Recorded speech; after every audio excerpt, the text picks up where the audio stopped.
Have you ever stopped to think about what guides the moral decisions for, over 2 billion people on this planet? Well, today we're diving into the core principles of Christian ethics, and it's so much more than just a list of ancient rules. Think of it as a moral compass grounded in the Bible, but really designed to help navigate the incredible complexities of modern life. So let's get into it. Here's our game plan.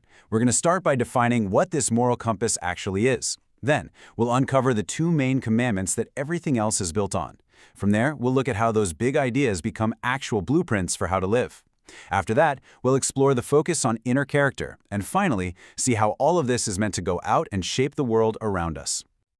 Okay, so first things first, what exactly are we talking about when we say Christian ethics? At its heart, yeah, it's a system for making moral choices, but where it comes from is really key. So at its core, Christian ethics is a framework that comes straight from the Bible. But it's not like a single philosophy book. It's really a collection of teachings, especially from the Gospels, the words of Jesus, and the letters from apostles like Paul. The real challenge it poses is, how do you take these deeply held beliefs and turn them into real, tangible actions every single day? Now, the Bible is a huge collection of texts, right? But what's so interesting is that Christian ethics boils its entire moral vision down to a surprisingly simple and really powerful foundation. Believe it or not, this entire ethical framework, with all its details and applications, is built on just two great commandments. Seriously, everything else, every rule, every virtue, it all flows directly from these two foundational pillars. And what's so fascinating here is the perfect balance. You've got this vertical relationship, love God completely, and then you have the horizontal one, love your neighbor as you love yourself. In Christian thought, you literally can't separate them. You can't truly do one without the other. They are two sides of the exact same coin. And this isn't some later interpretation. This core principle comes directly from Jesus in the Gospel of Matthew. He doesn't present these as just good suggestions. He says they are the two pillars that every other law and teaching has to stand on.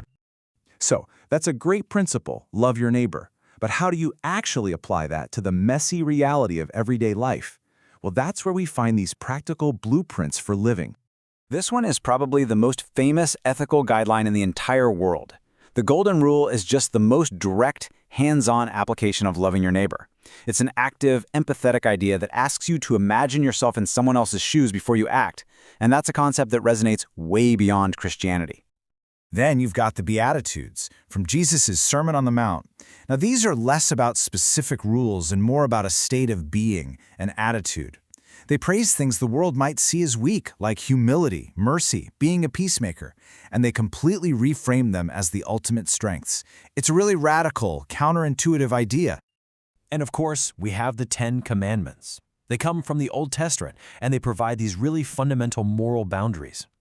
They cover our duties to God and our duties to each other. Things like honoring your family, protecting life, and telling the truth. They absolutely remain a cornerstone of Christian moral thinking. Now, this ethical system isn't just about following a bunch of external rules. There is a huge emphasis on cultivating your internal moral character, really shaping who you are on the inside. To do that, Christian ethics points to these key virtues. The first three you see there, faith, hope, and charity, which is really just another word for active love, they're called the theological virtues because they relate directly to God. The next four, prudence, justice, temperance, and fortitude, are the classic cardinal virtues, borrowed from Greek philosophy.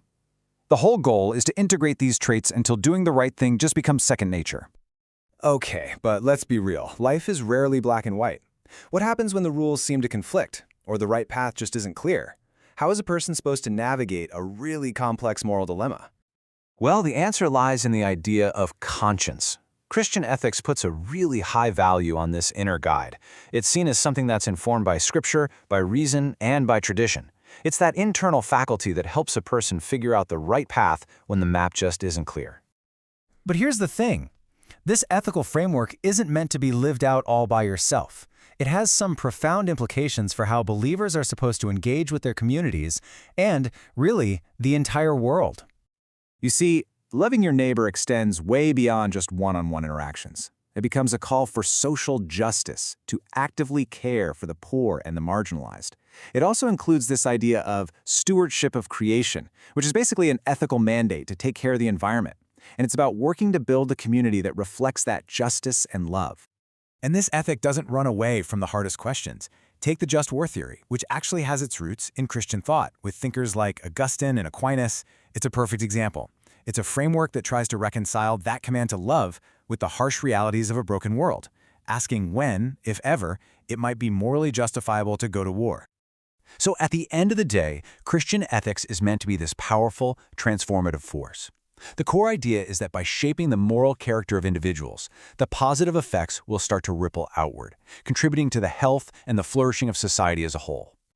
And that really leaves us with a final thought to chew on. These are ancient principles, right? They were born in a vastly different world.